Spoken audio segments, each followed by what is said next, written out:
Se você ainda não trabalha como afiliado na gringa, você está perdendo o teu tempo. Eu estou aqui em uma das minhas contas da ClickBank e em um mês eu ganhei um pouco mais de $26 mil líquido como afiliada na gringa. E se você quer aprender como vender aí como afiliado na gringa, eu preparei um mini curso gratuito para você.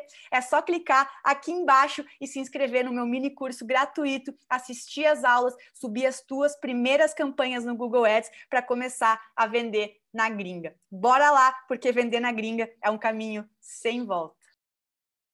Agora eu vou entrar no porquê que eu comecei esse desafio de 75 dias. Experimento, eles pegaram um macaquinho, ensinaram ele a ficar sentadinho numa cadeira e tal. E eles deram um suquinho de laranja pro macaquinho. É um experimento do grupo do professor Schultz. É um... Cara, hoje no mundo, assim, não sei se ele é vivo ainda, mas é o cara que mais sabe sobre sistema de recompensa e dopamina. Ele tem bons reviews, assim, que ensinam muito bem sobre isso. Ele ensinou o macaquinho a ficar numa cadeira e ele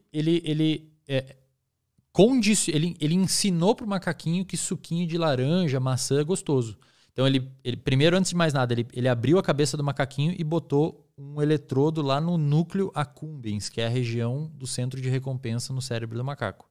E esse eletrodo consegue identificar a atividade neuronal dessa região. Então, quando essa região aumenta a atividade, o eletrodo consegue detectar, significa que o animal está sentindo prazer. Ou que tem aumento de dopamina. Tá?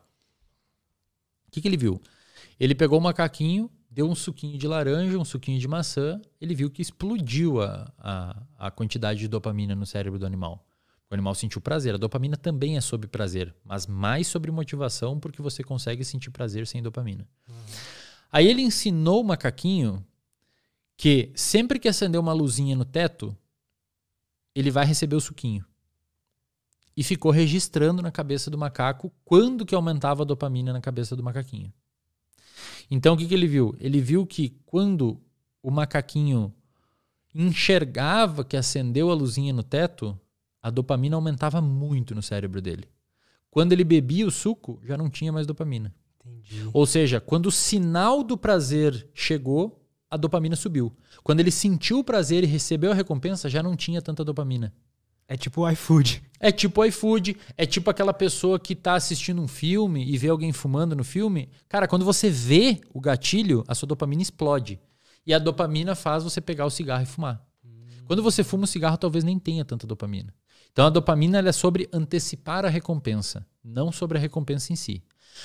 O que acontece, cara? A dopamina e o sistema dopaminérgico, de uma maneira geral, foi desenvolvida, à luz da nossa evolução, para viver num ambiente onde não tem tanto sinal dopaminérgico, onde não tem tanta disponibilidade de situações hiperdopaminérgicas como hoje. Que fica te estimulando o tempo inteiro. Exato.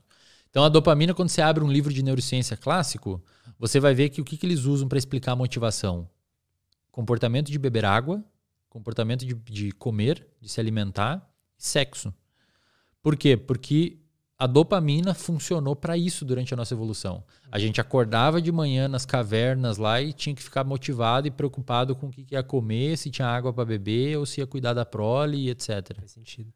Hoje, a gente não precisa se preocupar mais com isso. Inclusive, tem alguns pesquisadores que argumentam que a sociedade hoje ela é tão deprimida e tão ansiosa justamente por isso. Porque o nosso sistema ele se desenvolveu para se preocupar com algumas coisas e hoje a gente não precisa se preocupar com tanta coisa. A gente não precisa urgentemente de coisas hoje vitais para viver. Via de regra, as pessoas têm coisas para comer. Via de regra, as pessoas têm água para beber e abrigo para dormir. E o sistema dopaminérgico ele foi desenvolvido para você viver num ambiente onde você sempre precisa estar engajado buscando alguma coisa. E hoje, muitas vezes, a gente está em casa no sofá, tem comida na geladeira, tem água ali, os seus pais te ajudam, etc. E você fica, e aí, o que eu faço agora? O que eu faço? Aí o seu sistema de dopaminérgico muitas vezes te joga para quê? Pornô em excesso, videogame, drogas. Por quê? Porque essas coisas, elas jogam muito dopamina. Jogam pra você, muita né? dopamina. São comportamentos hiperdopaminérgicos. Muito. Os jogos de videogame, por exemplo, são desenvolvidos para liberar muita dopamina. O sexo, a pornografia, naturalmente libera muita dopamina. Aí o que eu comecei a estudar, cara? Eu comecei a perceber que na realidade, quando a gente fala, por exemplo, de um comportamento adicto, de uma pessoa viciada, né, uma pessoa dependente química, ela é uma pessoa, se você pegar um estudo de ressonância magnética funcional ou PET scan e olhar o cérebro de um usuário de cocaína enquanto você injeta cocaína nele, você vai ver que a ligação da dopamina com o receptor de dopamina é mais baixa que o cérebro de uma pessoa saudável. Ou seja, ocorre um down-regulation. O que é down-regulation? De tanto você bombardear o sistema com dopamina, devido ao uso da droga, ocorre uma adaptação para baixo do seu sistema. Então o seu basal de dopamina fica mais baixo. Entendi. É por isso que você sempre precisa ficar buscando aquilo. Por quê? Porque o seu basal está cada vez mais baixo e você tenta desesperadamente aumentar a sua dopamina com a droga, só que ele cai ainda mais. O nosso corpo ele se regula muito assim. Se você come muito açúcar, o seu pâncreas vai liberar muita insulina. E conforme você vai liberando bombas e bombas de insulina, a sua célula começa a criar uma situação chamada de resistência à ação da insulina. E a resistência à ação da insulina é mais ou menos por isso. O receptor de insulina sai da célula e você começa a não ter a ligação de insulina e não ter a entrada de glicose na célula. Eventualmente você desenvolve diabetes. A droga no cérebro faz mais ou menos a mesma coisa, Lutz. Ou qualquer outra coisa que, aí que tá. Transforma a pessoa em uma viciada. Isso que é louco. O que acontece? Obviamente, eu tenho que fazer essas ressalvas pra galera não me xingar depois, mas obviamente você usar cocaína é diferente de você comer um bolo, comer chocolate. Óbvio, pessoal, óbvio isso. Ninguém aqui tá falando que pessoas que comem açúcar são viciadas em drogas. Não. Mas o açúcar, a gordura, a pornografia, comportamentos de uma maneira geral são, sim, liberadores de dopamina. Não num pico tão grande quanto uma droga, por exemplo, uma anfetamina, uma cocaína, alguma coisa nesse sentido. Mas ainda assim, você jogos de uma maneira geral, cassino, videogame, etc., às vezes interação social em excesso, quando você desesperadamente procura por aprovação social, comidas hipercalóricas. Existem alguns comportamentos que naturalmente vão aumentando os seus picos de dopamina. E o segredo é assim, imagina que o seu sistema dopaminérgico, ele tem 2 tipos de liberação. Tá? Ele tem uma liberação tônica. O que é uma liberação tônica?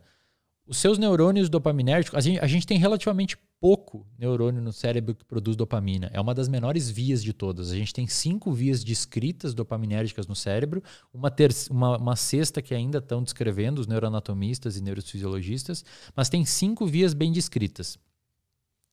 3 dessas vias são particularmente importantes para o comportamento de motivação, vício, etc. Que é a via mesocortical, aquela câmera ali que tá pegando, né? A via mesocortical, ela vem mais ou menos da sua orelha, lá do centro do seu cérebro, no meio dele, do miolo dele, da sua orelha, até o seu córtex pré-frontal, atrás da sua testa. Tem a via mesolímbica, que iria, digamos, da orelha, do meio da orelha ali, até mais o meio do cérebro. E tem a via nigroestriatal, que é uma via que também vai ali do meio da orelha. Todas elas saem do mesmo lugar, né? Da área tegmentar ventral, ali naquela região do tronco encefálico. Que vai da área tegmentar, da substância nigra até o estriado. Essa via nigroestriatal, por exemplo, é uma via que tem morte de neurônios de dopamina em pessoas com Parkinson, que resulta em tremores motores. Ou seja, a dopamina, além de te dar motivação subjetiva de querer, tipo, agora eu tô com sede, porque eu almocei há pouco, etc, eu tô com sede. Então a dopamina me leva a sentir a vontade de tomar essa água e ela também permite meu movimento físico para pegar, porque motivação e movimento tem muito a ver as duas coisas. Você geralmente, quando está motivado por alguma coisa, envolve um movimento físico. Isso tudo que faz a dopamina. E a gente tem relativamente poucos neurônios dopaminérgicos no cérebro. As outras vias são muito maiores. E ainda assim, olha o tanto que ela faz, cara. O poder que tem. É muito foda.